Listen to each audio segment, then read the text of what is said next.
안녕하세요. 넓고 얕은 지식을 전하는 홀스형입니다. 이번에 다룰 이야기는 K-팝 세계의 로망이 되다 이야기입니다. K-팝의 위세가 정말 대단합니다. BTS는 빌보드를 점령했고 블랙핑크도 세계를 매료시켰습니다. K-팝은 이제 변방의 음악이 아닌 하나의 키워드로 자리매김하고 있습니다. 우리의 음악 K-팝이 세계의 로망이 되고 있다는 이야기를 해보려고 합니다. 김어준의 다스베이다에서 김영대 음악평론가의 이야기를 조금 더 디테일하게 정리해봤습니다. K-팝이 세계의 로망이 된다는 것이 무슨 이야기냐면 미국의 주류 세력이 K-팝을 소재로 한 컨텐츠에 대규모 투자를 하고 있다는 거예요. 한마디로 K-팝이 들어가면 돈이 된다는 걸 의미한다는 거죠. 사람들이 K-팝에 대해서 로망을 가지고 있다는 걸 의미한다는 겁니다. 대중들은 자신의 로망을 구체화시킨 컨텐츠에 지갑을 엽니다. 미국의 주류 자본시장은 K-팝이 대중들이 가지고 있는 로망이라고 인정을 했다는 거죠. K-팝을 소재로 만들어지고 있는 컨텐츠들을 살펴보겠습니다. 먼저 뮤지컬이 있습니다. 제목이 그냥 K-팝이에요. 뮤지컬 하면 브로드웨이가 떠오르죠. 브로드웨이는 500석 이상의 규모의 큰 뮤지컬이 공연되는 시장을 의미합니다. 그래서 그보다 조금 작은 뮤지컬 시장을 오프 브로드웨이라고 부르는데 여기서 뮤지컬 K-팝이 성공을 거두고 있다는 소식입니다. 내용은 한 기획사가 미국 시장을 노리고 기획한 걸그룹과 보이그룹 이야기입니다. 혹독한 트레이닝과 아이돌 그룹이 만들어지는 공장식 시스템, 아이돌 그룹 내의 불화, 미국 사회에서의 인종차별, 외국인 혐오, 인간의 상품화 등을 극중에 잘 녹여내서 평단의 호평을 받았다고 합니다. 좋은 흥행에 힘입어 브로드웨이 진출을 노리고 있다고 하네요. 미국 방송국 MBC에서는 K-팝 테마 드라마 올림픽 블러바드라는 드라마를 제작했습니다. 한국에서 K-팝 가수로는 실패한 한국계 미국인이 미국으로 돌아가서 K-팝 에이전시를 시작하면서 인생 역전을 하는 내용이라고 합니다. 전형적인 성장 드라마 플롯을 따르고 있는 드라마입니다만 구체적인 내용이 너무 놀랍죠? 한국 시장이 메이저라는 거죠. 메인스트림인 한국에서 실패한 사람이 미국에서 K-팝 에이전시로 성공을 거둔다는 이야기가 미국인들에 의해서 만들어진다는 거예요. 그것도 대형 방송국 MBC에서 말이죠. 이게 정말 무슨 일인지 어리둥절합니다. 영화도 제작이 되는데요.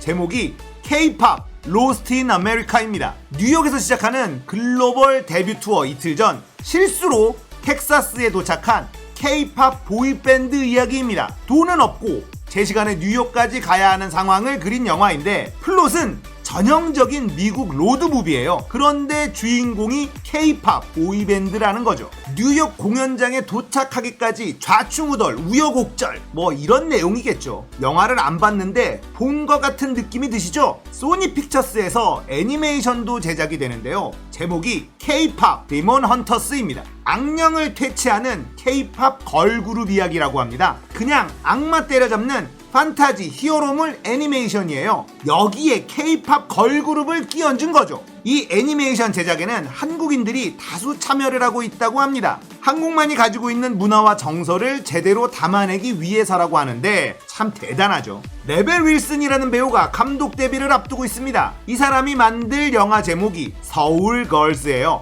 최고의 K-팝 보이밴드 공연의 오프닝 무대에 서기 위한 소녀들의 성장 드라마예요. K-팝 걸그룹이 되고 싶은 미국 소녀들의 이야기. 여기에는 한국계 미국인도 있고 백인, 흑인 등 다양한 인종들이 함께 등장을 한다네요. 10대들의 성장 드라마, 전형적인 미국식 하이틴 영화라고 볼 수 있죠. 여기에 K-팝을 또 끼얹은 겁니다. 유명한 K-팝 보이그룹 공연을 앞두고 이 공연의 오프닝 무대에 출연할 걸그룹을 뽑는 오디션이 열리고 여기에 참가하면서 일어나는 미국 10대 소녀들의 성장 드라마예요. 안 봐도 내용이 대충 보이시죠? 또 있습니다. Somewhere Only We Know 라는 소설이 영화화된다고 합니다. 모린 그우라는 작가가 쓴 소설인데 전형적인 로맨틱 코미디 소설이에요. 은퇴한 K-팝 스타와 미국 기자가 사랑에 빠진다는 내용입니다. 여기도 전형적인 미국식 로맨틱 코미디에 K-팝을 끼얹었습니다. 위에서 다뤘던 컨텐츠들의 공통적인 특징이 있습니다.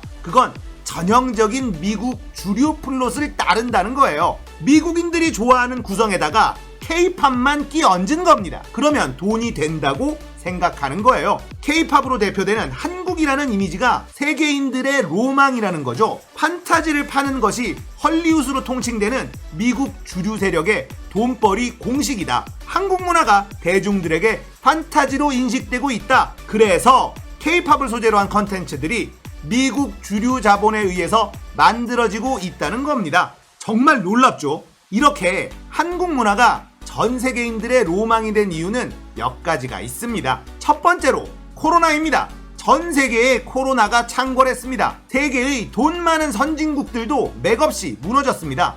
그런데 동양의 작은 나라 한국은 너무나 놀랍게 잘 관리가 됐습니다. 세계는 한국을 주시하기 시작했죠. 쟤들은 어떻게 이 난리통에서도 저렇게 잘 대처하고 있지? 미국, 영국, 프랑스 등 세계가 우러러보던 나라들도 모두 무너졌습니다. 그런데 한국은 여전히 잘 관리되고 있습니다.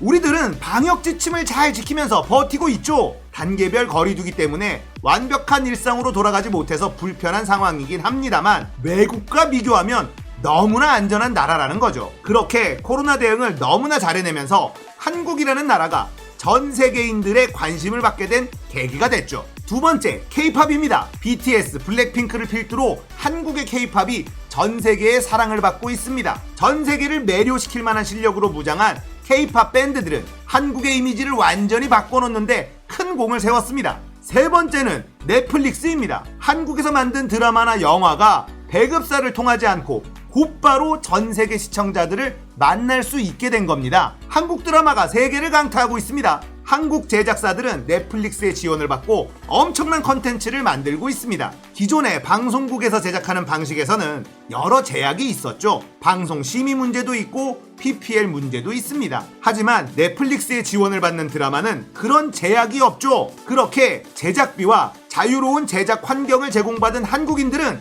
엄청난 컨텐츠를 만들어내고 있습니다. 이런 상황들이 동시에 펼쳐지다 보니 한국 문화는 빠른 속도로 전 세계에 침투하는데 성공했다고 생각합니다. 정말 엄청난 일이 벌어지고 있습니다. 정작 우리는 잘 느끼지 못하는 사이에 전 세계는 대한민국의 매력에 푹 빠져 있습니다. 한국인들은 정말 대단합니다. 우리는 정말 너무 대단해. 한국인으로서 정말 뿌듯합니다. 대한민국 만세! 끝으로 김어준 총수의 이야기를 들으면서 마무리하겠습니다. 재밌었다면 구독, 좋아요, 알림 설정 부탁드릴게요. 지금까지 홀스형이었습니다. 이국적으로. 예. 야, 이런 것도 있어. 그치. 그런 관점에서 소비하는 게 아니고 로망으로 소비하는 거잖아요. 그렇죠. 로망으로. 아, 굉장히 중요한 지적이십니다. 저는 할리우드라는 판타지를 소비한 세대거든요. 전 세계가 그랬어, 그때는. 아메리칸 드림도 판타지지. 내 삶이 미국에 가면 다른 차원의 기대를 가질 것이다. 다 판타지거든? 근데 이제는 케이팝이 그 판타지의 대상이 됐다는 거잖아요. 정확합니다. 예. 그 인식의 차원에서 벌어지는 일이라 이거를 의도로 가지고 기획으로 만들어낼 수 없는 거예요. 그렇게 만들기도 어렵지만 한번 만들어지면 없애기도 어려운 거예요. 그렇죠. 혁명적인 변화지. 본질적 변화가 일어나고 있는 거야. 지금 동시다발적으로 같은 생각을 갖고 있다는 거예요. 그러니까 지금 메이저 기획사들이 야, 한국의 문화적 존재감이 어떻게 실시간으로 바뀌고 있나. 뭐 안 느껴지거든, 이게. 이건 굉장한 일인데? 생각해보면 그 케이팝 스타가 되는 거를 왜 궁금해하지? 되고 싶으니까 궁금해하죠. 할리우드 생각하면 딱 돼요. 제가 20대, 30대 때 할리우드를 생각했을 때 떠오르는 이미지. 서구의 10대, 20대들이 그 이미지를 한국에 느끼고 있다는 거지. 어머나, 어떻게 이거? 대단한 질적인 변화다, 이거는. 젊은 사람들을 대상으로 또 그들의 환상을 자극하는 소재로서 영화라는 게 로망을 파는 거 아니에요? 그렇죠. 한국이라는 로망을 파는 거고 그것이 실제로 공감을 받고 있다고 그들이 보기 때문에 팔리니까 만들지. 그렇죠. 그거는 사실 우리가 느끼지 못하는 사이에 이미 벌어져 버린 변화예요. 현재가 되었어요. 맞습니다. 예전에는 한국 사람이 등장했는데 베트남 옷 입고 막 말도 안 돼. 그런 영화 되게 많았어. 말도 안 돼요. 그런 정도로 대충 처리했거든요. 근데 지금은 정확하게 묘사해야 되는 거 아니야. 그러지 않으면 굉장한 비판을 받을 것이고 그렇지. 그 안에서 인정을 받지 못할 겁니다. 이거는 가짜라고 말할 사람이 그렇습니다. 너무 많은 데다가 네. 또 하나 그런 그 작가나 감독을 땡겨오는 이유가 한국이 컨텐츠를 만드는 능력이 세련됐다는 걸 이미 확인했단 말이지. 그렇죠. 자기들이 보기에도 저 사람들은 저걸 만들 능력이 되니까 땡겨오는 거예요. 맞아요. 세상이 엄청나게 변한 거예요. 엄청나게. 여기까지 하겠습니다. 네, 감사합니다. 야.